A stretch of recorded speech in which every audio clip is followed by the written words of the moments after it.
I got my first request for a video. A woman posted that, can you talk about Al-Anons just for today's? Because they are so harmful. Her name was Diane. So Diane, this one's going out to you. Okay, that's awesome. We will do that because I think these would be great examples to illustrate to people maybe some of the things that we're talking about. Because some of these things are very subtle. But once you see them, you can't unsee them.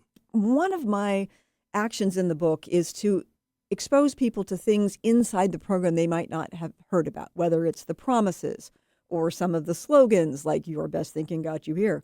And this is the Just for Today's that I first encountered through Emotions Anonymous in 1989. Oh, wow. Okay. And this, as I mentioned earlier, was written in 1921. Now were these things that get read in meetings, like Oh, as part yes. of? So we would study these. So when I was at EA and Al-Anon, we would like pick one of these to talk about.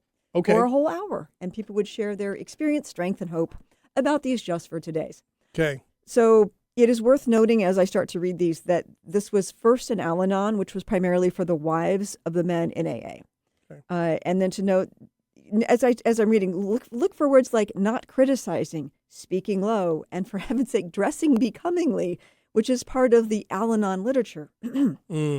Just for today, I will be happy. This assumes to be true what Abraham Lincoln is rumored to have said, that most folks are as happy as they make up their minds to be. Mm-hmm. So I quibble with this because that's not true if you're a trauma survivor. That's not true if you have manic depression.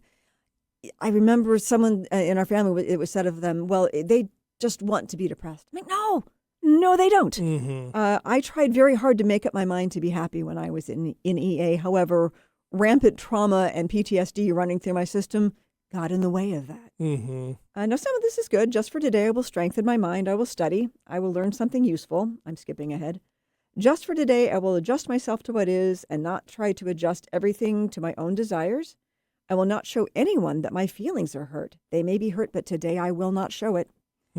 Just for today, I will be agreeable. I will look as well as I can, dress becomingly, talk low, act courteously, criticize not one bit, not find fault with anything, and not try to improve or regulate anybody except myself.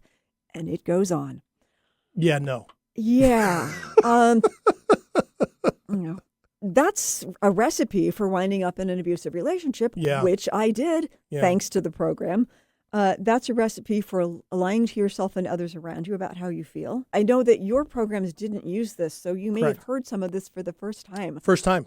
Reactions, thoughts? It underscores what I think I was trying to say last segment and didn't say very well about how old the program is. And we know so much more now about human psychology, about trauma. You mentioned several things. PTSD, not a concept, right? I mean, basically it was known for soldiers, but it was shell shock, right? We know so much more now around depression, around neuropsychology, neurobiology, that takes into account so many more things than a program in the 1930s could have even dreamed of. And for that not to be taken into account, and I'm sure there are individuals in programs who do take these things into account. And I know some people in programs who are still in programs today who have these conversations, who are open about the challenges they find in the program, and yet they choose to keep going because it still benefits them. Okay, fine. But that type of thing, my first reaction to that is, whoa, no. All those things you mentioned, it's a recipe for never knowing what agency is. Absolutely. And it reminded me that when EA rewrote this from 1921, this is what I was handed. Just for today, I will try to be happy, realizing my happiness does not depend on what others do or say or what happens around me. Happiness is a result of being at peace with myself. This was devastating in my life because, as I mentioned just a few minutes ago, as being a trauma survivor, there was no inner peace. Yeah. This was never going to happen until I had the trauma therapy that I needed. And they put it down there that it was my fault that I wasn't happy. Right. Yeah.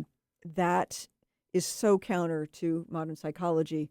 And this was probably the early 80s, I'm guessing, on when EA was founded. We knew a lot more then. Yeah, and it assumes that, and this is the other thing with the model of how addiction works in the first place, that's part of the problem. And that is that the assumption is in these programs that the reason why you are an addict, an alcoholic, gambler, whatever, has everything to do with just you. Yes. Even though in every other area of studying human health, we recognize environment, we recognize peers, we recognize trauma, mental health challenges and issues and illness, physical illness, right? All these different things. And yet here it's kind of this last frontier of lack of integration with this kind of thing. And I'm sure somebody could say there's other areas that need updating. But if you don't know to look for that, this is the other reaction I have to what you just read. Mm-hmm. If you don't know to look for that because you're pointing it out, that could slip right by you, some Mm-hmm. of this stuff.